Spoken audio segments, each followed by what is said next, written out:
everyone. I just wanted to jump on here really quickly and say hello. I haven't posted very much lately because I haven't actually been making very much. I've been kind of focused on other pursuits in my life.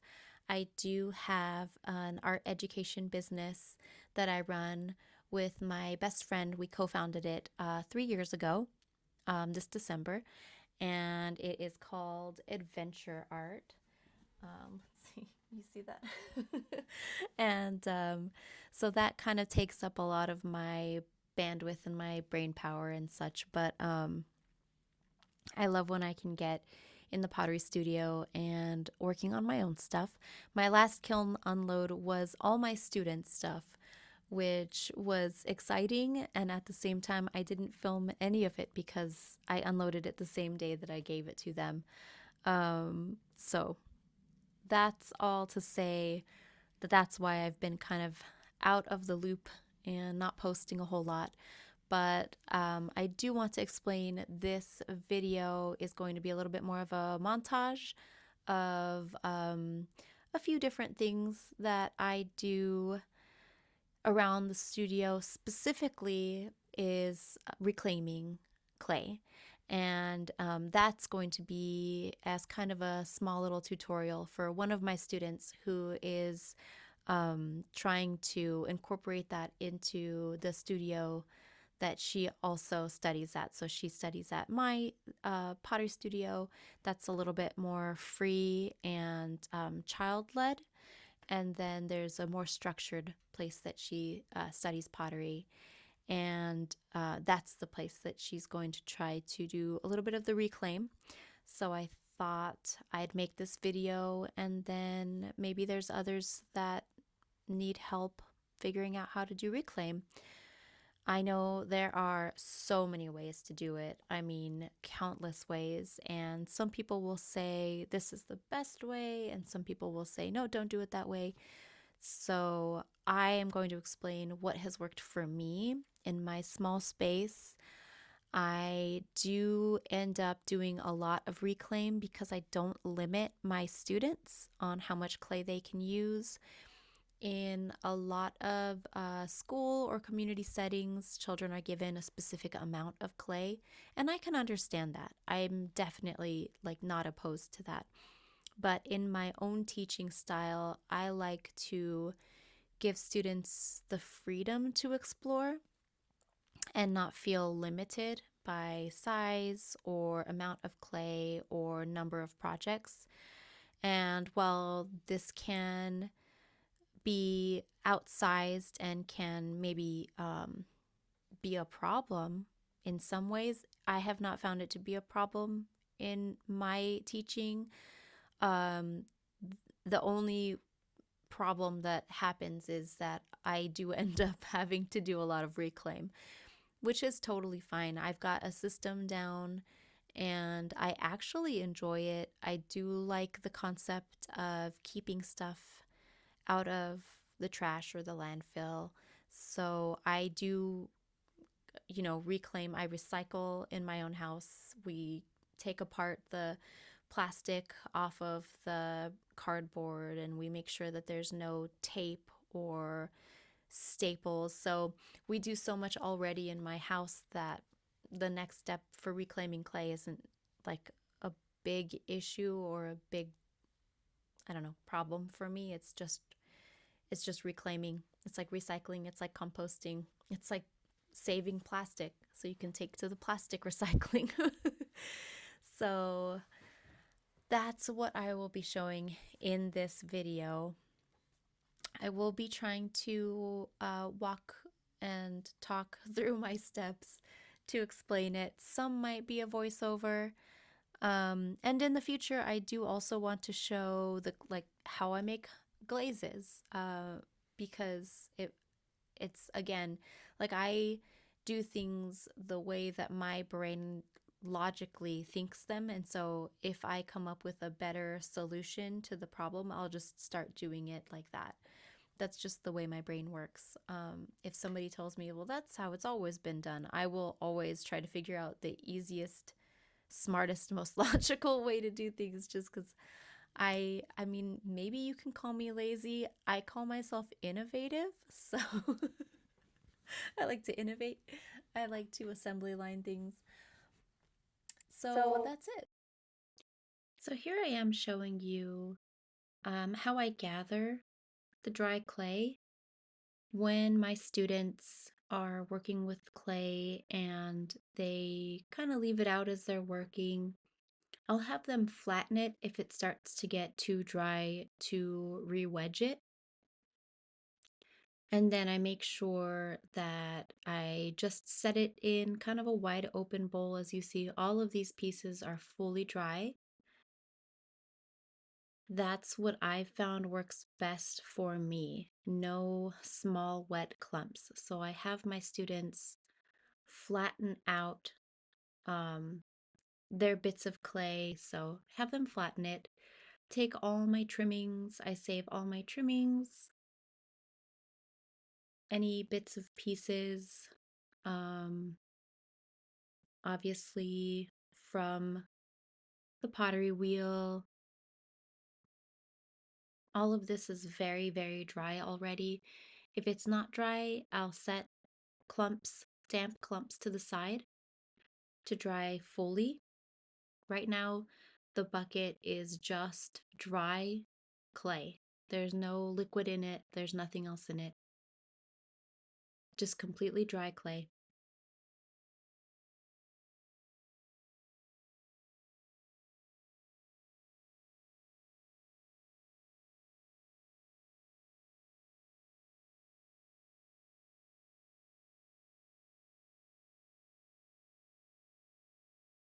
That's what it looks like, just all dry.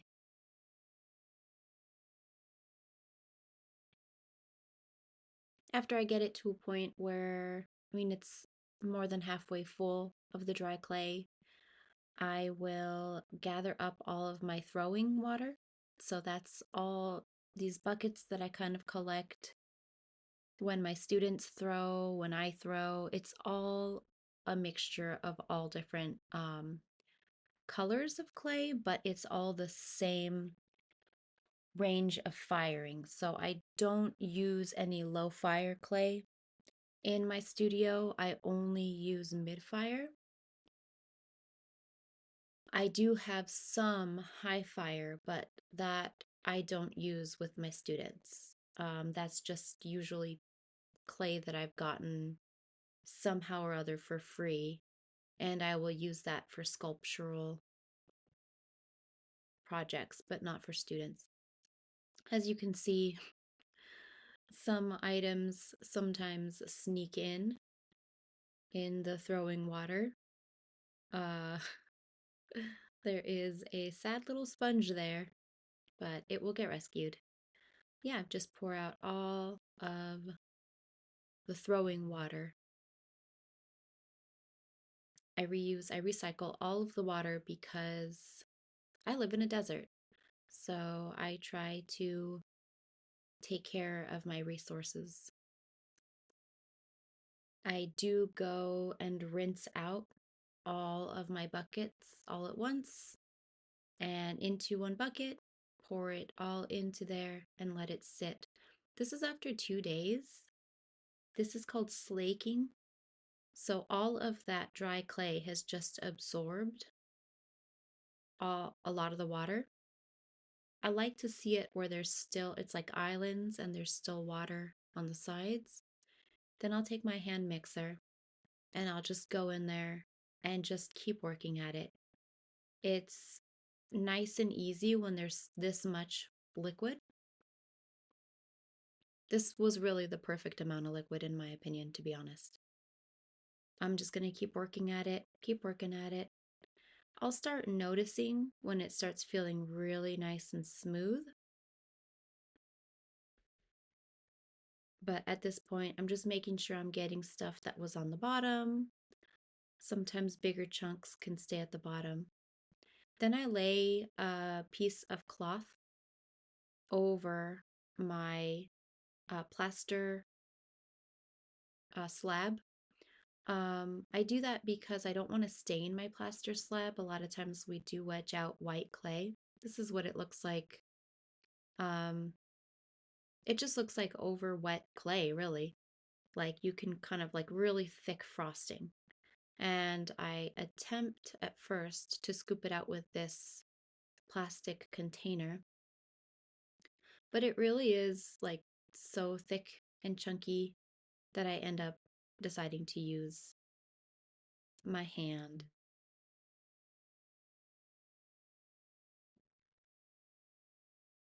So I'm just dolloping out, scraping out my whole bucket, and then just really plopping it onto that plaster slab.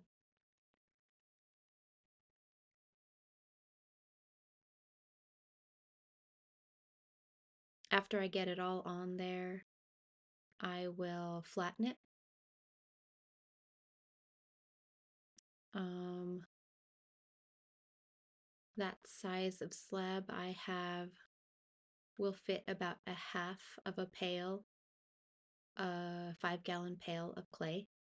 So it ends up being, I think, like 20 pounds of clay or something like that. So I'll just keep slopping it out. That sounds so silly. Scraping the bucket. I don't really go too crazy on cleaning the bucket because, to be honest, I'll let it sit for a bit, dry out, and then start adding my dry bits of clay right back into it. So I don't worry too much about getting the sides perfectly scraped. You could, I just don't. So dolloping on to that plaster slab,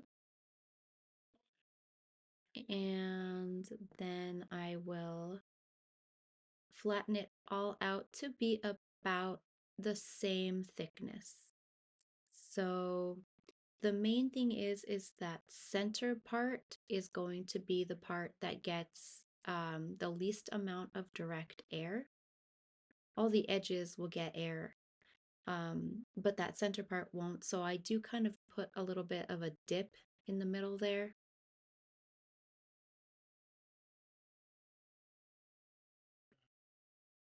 And then to prevent the edges from getting too hard and dry too fast, I will kind of tuck it in, just folding over my pieces of fabric, just like I'm tucking it into bed. So cozy.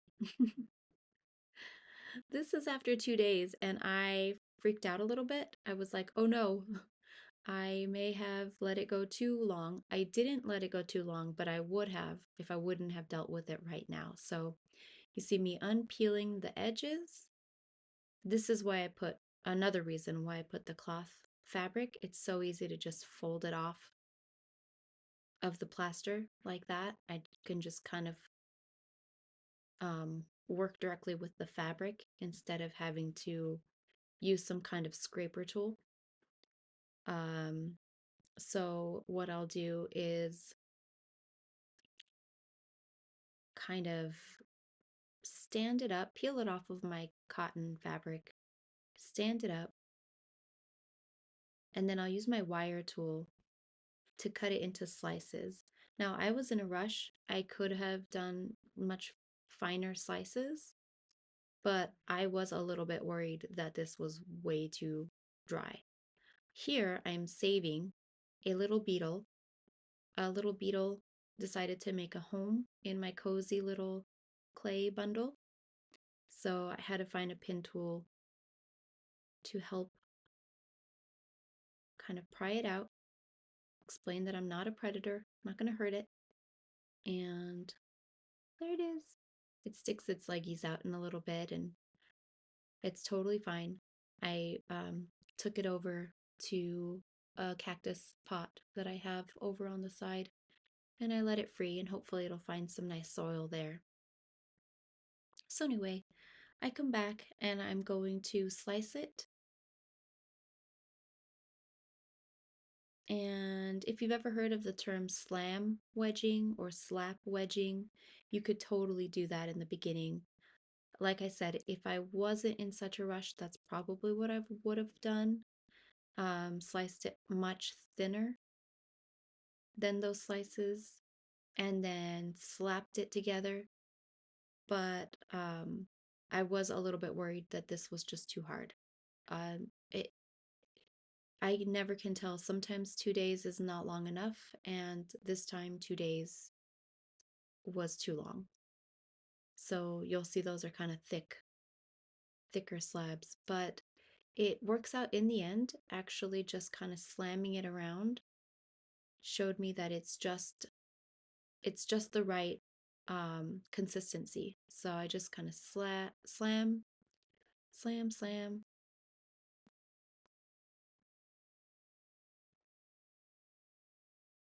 and then start doing my favorite wedge, which is the ram's head.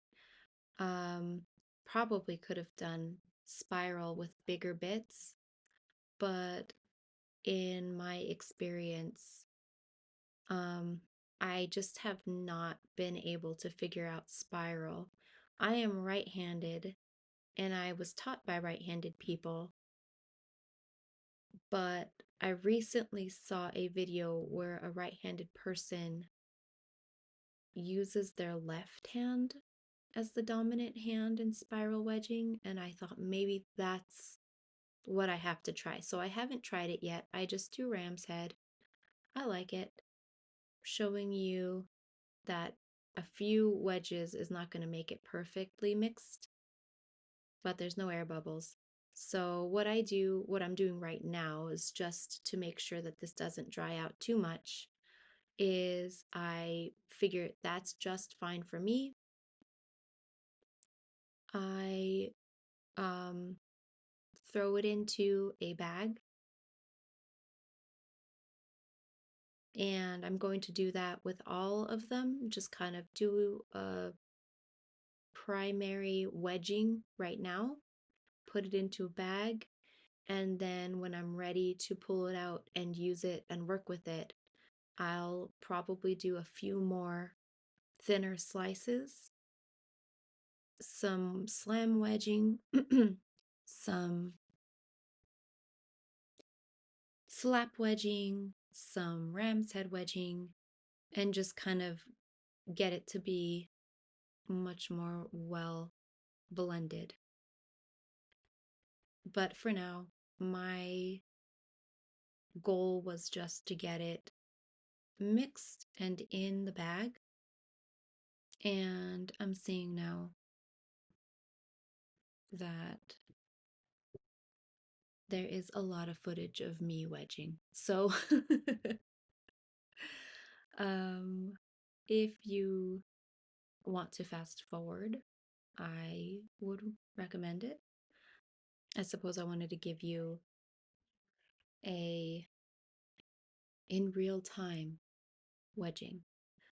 Um, yeah, this is a lot of work. I find myself explaining this to my students that it is actually a lot of work. So if they can keep their clay protected while they're working, um, that's ideal.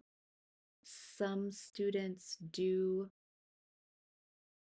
ask for the biggest piece of clay, and it's almost like they're asking for cake or a pie or something. I want the biggest piece, and then they end up using a small fraction of it, and then the rest goes dry, which I don't limit my students, but I do like to express that it is a significant amount of work and physical toll, and timing. So I do try to make sure my students know that. My beginner students, I am much more forgiving, but once they become a little bit more advanced is when I have these kind of higher expectations for them to protect their clay, to understand the labor involved in reclaiming. So I will leave you with a bit of music while I finish up wedging here. And obviously, if you have any questions or if I glazed over something too quickly and you want to know more information, definitely comment below. Let me know what your method for reclaiming is. Do you reclaim? Have you been intimidated by it? I understand. I um, would have been intimidated by it, but in college, I did work behind the scenes in the ceramics lab as the lab tech, and that was what I did. Now, we had what is called a pug mill. So we had a machine that did all the blending for us, but we did have to like lay it out. From what I remember, we had to lay out all of the slop. I keep calling it slop. I'm so sorry. It's like so sloppy, I guess. But we did have to lay that out on these big plaster bats. And so I did kind of already have an idea of how to do it. So I wasn't super intimidated, but here I am. I'm just frustrated with the mosquitoes at this point. Like the mosquitoes have been eating me alive. So I did try a few different methods before coming along this current method, which is where I let everything dry completely and then add it all dry to a bucket and then add my throwing water and everything when I'm ready to start blending it. Again, that does take about 2 days of it sitting in the bucket with the throwing water before I do any mixing with it.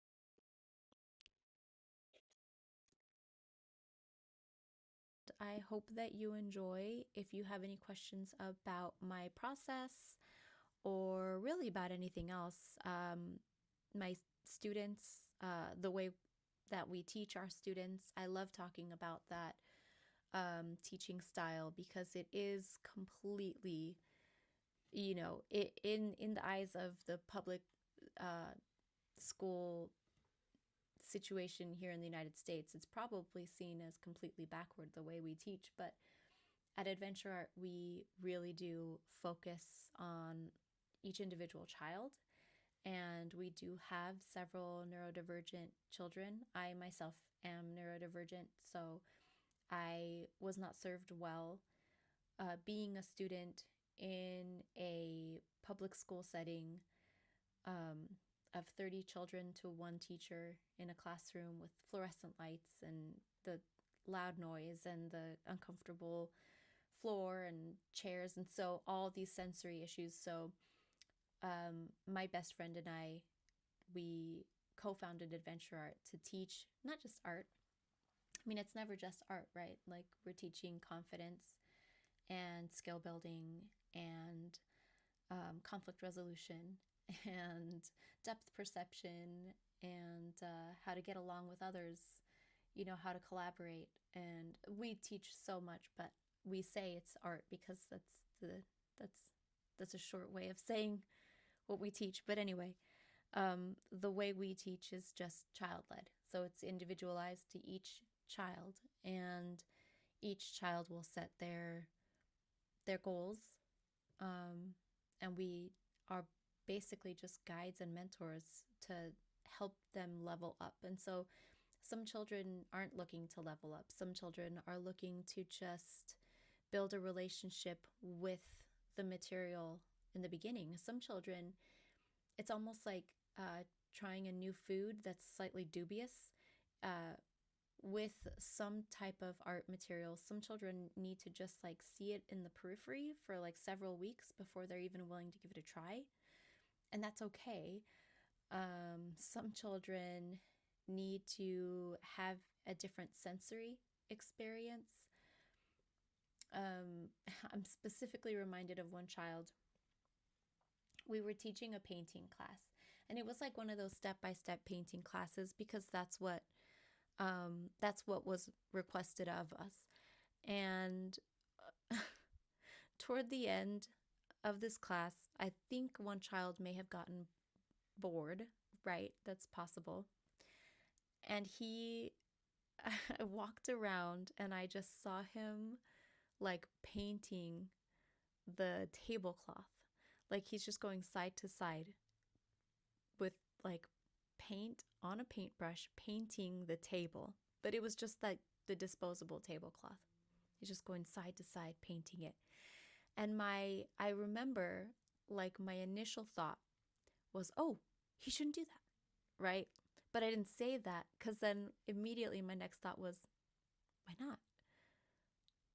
Why not? Oh, because he's gonna mess up the tablecloth, like the disposable tablecloth that we're just gonna throw away afterwards. Is he messing up the brush? No. Is he wasting paint? Well, that was paint that was already going to be thrown away, that was already on the paintbrush. So it was really interesting that I had like that thought, like, had I gone in and like stopped him, I mean, that could have been a really negative experience for him. And instead he was just having a sensory, like, imagine how meditative that probably was for him, just to go back and forth, back and forth.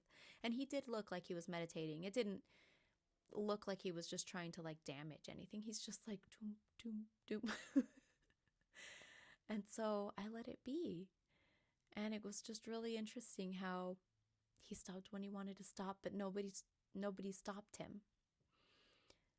There was no damage to anything. It was just that like prior thought pattern of that like correction of previous art teachers in my brain that were like, no, don't do that. There's no good reason. You're just making a mess. It's like, well, this is all a mess. We're going to have to clean up all of this. So that was several years ago, and that was a little bit of an epiphany I had. So every child is going to have a different interaction and a different relationship with the same materials, and our goal is to facilitate first of all, the access to those materials, the access to fine paintbrushes, to fine paint, to the fancy paint markers, to things that normally wouldn't be accessible to children. Children usually are given crayons or markers, colored pencils. I mean, some kids don't build a relationship with that. So what do? They will say that they're not artists. They'll say that they don't do art. And all they needed to have been given is like maybe some cardboard, maybe some pieces of wood, maybe some hot glue. So anyway, that's my rant about that. I could keep going forever. It's truly my passion. I hope you enjoy the videos coming up. I do apologize that they're not kiln unloads. I need to get working on filling the kiln. I know that. I was a little discouraged by, and which I mentioned in my previous kiln unload, I was a little bit discouraged about my market situation. And I just kind of felt like I wanted to pause for a little minute, and kind of reassess what it is that I want to make. What do I want to make? What do I want to do? So I think I'm going to start with little ring bowls. I think that they're small and easy and like little trinket dishes. And I think that would be like a very easy buy, and also it'll be good to test glazes, because that's what I really love, is testing glazes. Hopefully you'll stick around, and I have been working behind the scenes on uploading some products to our website. I'm going to sell my ceramics through our website. I'm not going to do it on Etsy.